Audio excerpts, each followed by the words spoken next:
I mentioned in my blog recently that I would be buying only one-year Treasury bill at today's auction.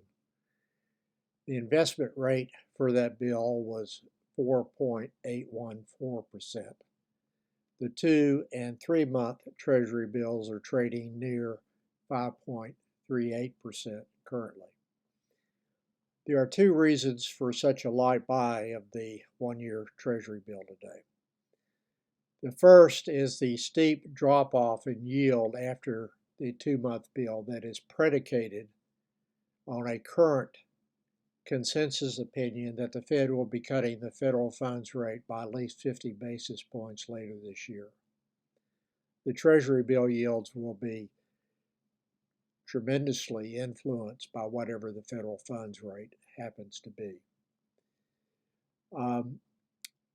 The current consensus that can be found in the CME FedWatch tool as of about 11:25 Central Standard Time today is that there's a 79.8% probability that the federal funds rate will be at least 50 basis points lower than the current range of 5.25 to 5.5 on or before the Fed's June meeting.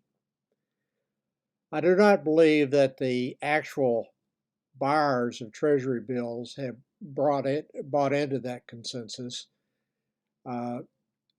based on the yields throughout the maturity spectrum of Treasury bills, which goes from 1 month to 1 year. In the yield spreads in that maturity spectrum, it is, in my opinion, predicting only a more probable than not 25% cut on or before the June meeting, and another one in September or thereabouts. I personally do not expect a Fed rate cut by June unless personal consumption inflation, particularly the core component, continues to trend down, or the Fed becomes concerned that a recession is occurring or about to start. For the economy to hum along as it currently is, and inflation being at 3% or higher, the Fed, in my opinion, would not cut the federal funds rate at all. The forecast in the federal funds future contract may be wrong, but it is at least based on the recent Fed dot plot released last December as part of its projection materials, which can be found at the Fed website. That dot plot indicated that a majority of Fed members then believed that the federal funds rate could be 75 basis points lower by year end, and that is subject to change based on subsequent developments since that was published in December.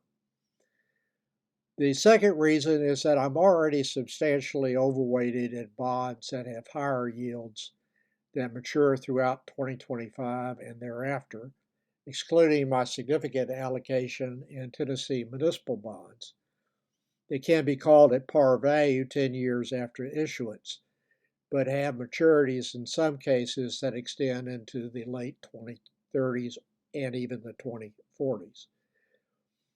I will probably participate in tomorrow's 4-month Treasury bill auction with a higher dollar allocation to the 2-month T-bill auction that will occur on Thursday. That gives me close to a 5.4% rate, which is okay for money in my Schwab account that is sitting idle in a sweep account that's paying only 0.45%. So I don't leave money there very long. I do have a Treasury bill that matures today, and I'm going to redeploy the proceeds into that 2-month Treasury bill auction on Thursday.